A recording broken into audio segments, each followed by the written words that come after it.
सामाजिक, राजकीय, आर्थिक, कला, सांस्कृतिक, कृषी असो वा असो औद्योगिक किंवा असो वैद्यकीय, आम्ही आपल्यापर्यंत पोहोचवतो देशातील, महाराष्ट्रातील, मराठवाड्यातील सर्व क्षेत्रातील वित्तम बातमी.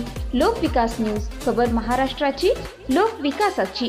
आजच आमच्या चॅनलला सबस्क्राईब करा. लोकशाही सुदृढ करण्यासाठी मतदान करणे आवश्यक आहे.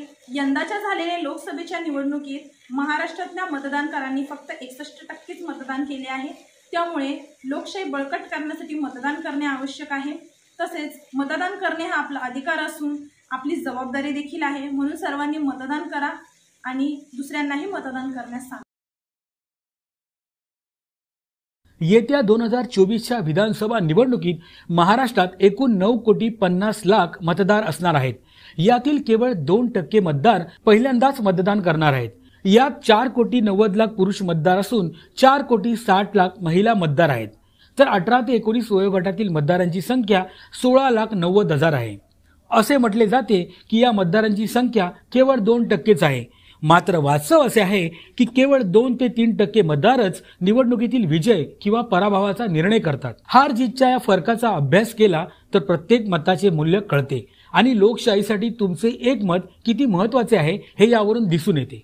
महाराष्ट्रात मात्र गेल्या वेळी ही संख्या 9,25,00,000 होती.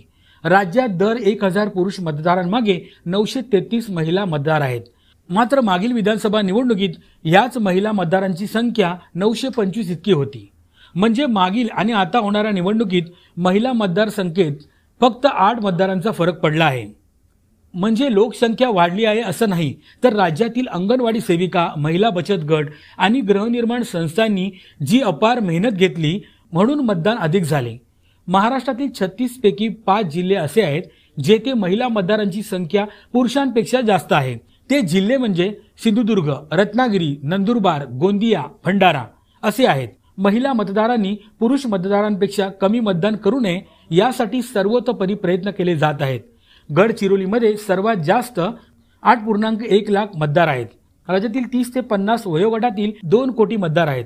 तर 20 ते 30 वयोगटातील 1,80,00,000 मतदार आहेत. 80 वर्षांपेक्षा जास्त वय असलेल्या मतदारांची संख्या 18,60,000 पेक्षा जास्त आहे.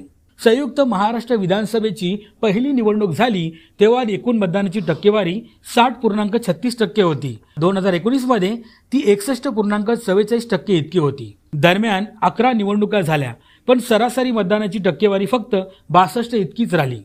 1995 वगळता महाराष्ट्रात 71.61% मतदान झाले होते. देशात कमी मतदान होण्यामागे नक्षलवाद, दहशतवादी हे सर्वात मोठे कारण मानले जाते. आता त्यांची भीती राहिली नाही, पण जिथे मतदारांना ही भीती वाटत नाही तिथे मतदान कमी करण्याची सक्ती समजण्यापलीकडची आहे. केंद्रशासित प्रदेश, पश्चिम बंगाल आणि आंध्र प्रदेशसह लहान राज्यांमध्ये मतदानाची टक्केवारी सुमारे 80% आहे.